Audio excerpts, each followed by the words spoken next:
नमस्कार। MRS associates की financial modelling series के 7वें सत्र में आपका स्वागत है। आज हम बात करेंगे इंडस्ट्री रिपोर्ट्स की। इतनी सारी रिपोर्ट्स होती हैं, उनमें से काम की जानकारी निकालना और उसका विश्लेषण करना, ये कैसे करें? हाँ, ये एक बहुत जरूरी सवाल है। हमारे पास कुछ चेकलिस्ट्स हैं और कंपनी विश्लेषण के लिए टीसीएस की एक केस स्टडी भी है। साथ में एक्सेल गणनाओं से जुड़ी कुछ बेसिक जानकारी भी देखेंगे। कोशिश ये रहेगी कि इन सब स्रोतों से जरूरी बातें निकालकर एक मजबूत फाइनेंशियल समझ बना सकें। बिल्कुल।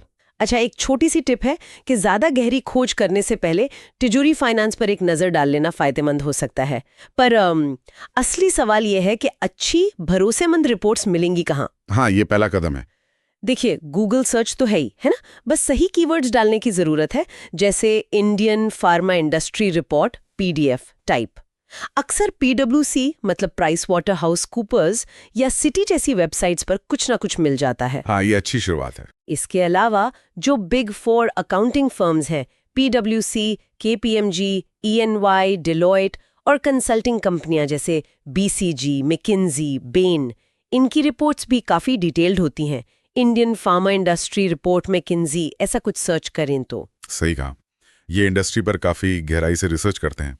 एक और स्रोत है सरकारी वेबसाइट इन्वेस्ट इंडिया। हाँ, वो खुलने में थोड़ा टाइम लेती है कभी कभी, पर होम पेज पर व्यू ऑल सेक्टर्स से इंडस्ट्री ढूंढ सकते हैं।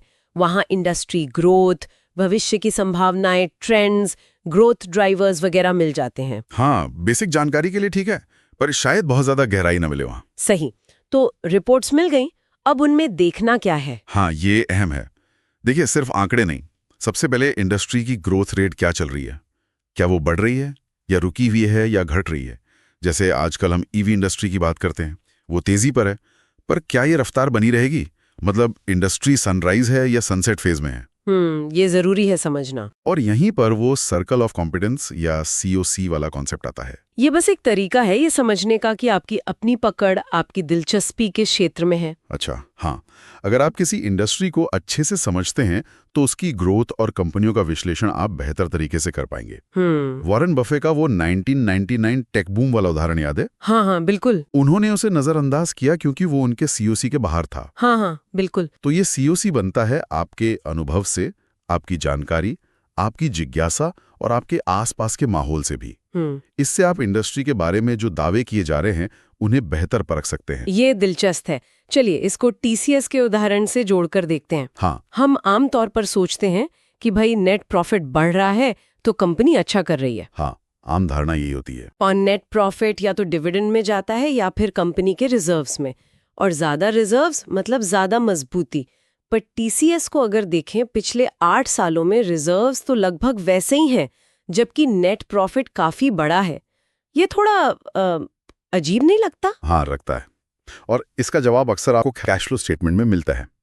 टीसीएस असल में काफी ज्यादा डिविडेंड दे रही है और साथ में शेयर बायबैक भी कर रही है। अच्छा, मतलब मुनाफे का एक बड़ा हिस्सा शेयर धारकों को वापस जा रहा है, बजाय इसकी कि बिजनेस में उसे दोबारा भारी मात्रा में निवेश किया जाए। ये जानकारी आपको बैलेंस शीट के ऊपर जो कॉर्पोरेट एक्शन का सेक्शन होता है वहां मिल जाती है। और हाँ, यहाँ कंसोलिडेटेड डेटा देखना बहुत जरूरी है। कंसोलिडेटेड क्यों? क्योंकि वही आपको पेरेंट कंपनी और उसकी सारी सब्सिडीज की पूरी तस्वीर देता है। स्टैंडअलोन सिर्फ पेरेंट कंपनी का होता है। समझ गई।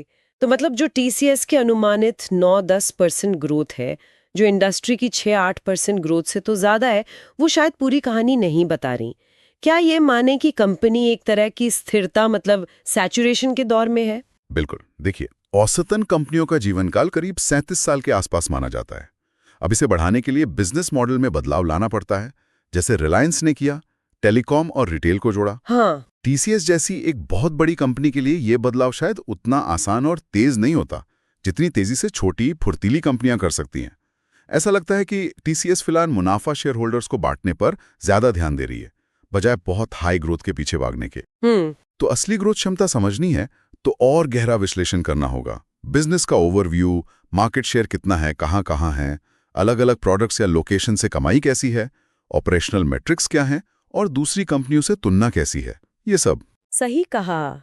ये नजरिया बहुत जरूरी है। अच्छा, अब जरा जल्दी से एक्सेल में जो बुनियादी गणनाएं होती हैं उन पर एक नजर डालते हैं। ये समझते हुए कि ये सिर्फ एक शुरुआत है। हाँ बिल्कुल, ये बस बेसिक है। और याद रखिए, हमेशा कंसोलिडेटेड डेटा लें। तो सेल्स का अनुमान कैसे लगाएं? पिछले साल की सेल्स ली और उसमें अनुमानित ग्रोथ परसेंटेज मान लीजिए 10% जोड़ दिया। ठीक है। फिर खर्चे और ऑपरेटिंग प्रॉफिट। इसके लिए ऑपरेटिंग प्रॉफिट मार्जिन OPM का इस्तेमाल होता है। ऑपरेटिंग प्रॉफिट हुआ आपका रेवेन्यू गुणा OPM%। और फिर खर्चे निकालना आसान है, सेल्स में से ऑपरेटिंग प्रॉफिट घटा दीजिए। हाँ, और ये ध्यान रखना चाहिए कि सर्विस इंडस्ट्री का ओपीएम अक्सर मैन्युफैक्चरिंग से ज्यादा होता है। बिल्कुल। फिर आती है अन्य आय या अदर इनकम। इसका अनुमान लगाना थोड़ा मुश्किल होता है ना? हाँ, ये मुश्किल हो सकता है। या तो पिछले कुछ सालों के ट्रेंड को फॉलो करें या फिर बस एक अंदाजन ग्रोथ जैसे 10% जोड़ दें। ये बस अनुमान ही है। ये गणना अक्सर बहुत बड़ी रकम नहीं होती। सही। इन सब से मिलता है प्रॉफिट बिफोर टैक्स यानी PBT, जो है ऑपरेटिंग प्रॉफिट प्लस अन्य आय, ब्याज, डेप्रिसिएशन। फिर टैक्स परसेंट के लिए पिछले 5 सालों का औसत लेके आगे बढ़ सकते हैं। हाँ, वो एक तरीका है। और आखिर में आ गया net profit is equal to PBT tax percent. लेकिन ये तो सब मैकेनिकल स्टेप्स लग रहे हैं। बिल्कुल, यही पॉइंट है। ये गणनाएं तो सिर्फ एक ढांचा है, एक फ्रेमवर्क। असली काम तो इन अनुमानों को जो आपने इंडस्ट्री रिपोर्ट्स और कंपनी विश्लेषण से समझा है, उसके आधार पर एडजस्ट करना है। जैसे अगर रिपोर्ट कहती है कि इंडस्ट्री में कंपटीशन बहुत बढ़ रहा है, तो क्या आप मानेंगे कि OPM पिछले सालों जैसा ही रहेगा? शायद नहीं। तो ये सिर्फ गणित नहीं है, इसमें आपकी समझ और थोड़ा अंदाजा भी लगाना पड़ता है। सही है। तो संक्षेप में कहें तो विश्वसनीय डेटा ढूंढना, इंडस्ट्री का कॉन्टेक्स्ट समझना, मतलब ग्रोथ कैसी है, COC क्या है, फिर कंपनी की बारीकियों में जाना, जैसे हमने TCS के डिविडेंड पैटर्न को देखा, और इन बुनियादी अनुमानों की सीमाओं को पहचानना, ये सब मिलकर फाइनेंशियल मॉडलिंग की एक बेहतर समझ बनाने में मदद करते हैं। बिल्कुल सही। MR एसोसिएट्स के इस 7वें सत्र की मुख्य बातें यही थीं। और हाँ, अंत में सोचने के लिए एक बात छोड़ जाता हूँ। रिपोर्ट्स और बैलेंस शीट के आंकड़ों से परे सोचिए। कंपनी का नेतृत्व कैसा है, उसकी कार्य संस्कृति यानी वर्क कल्चर कैसा है, इनोवेशन पर कितना जोर है।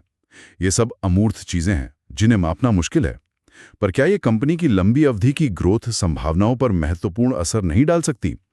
इस पर भी विचार करना जरूरी है।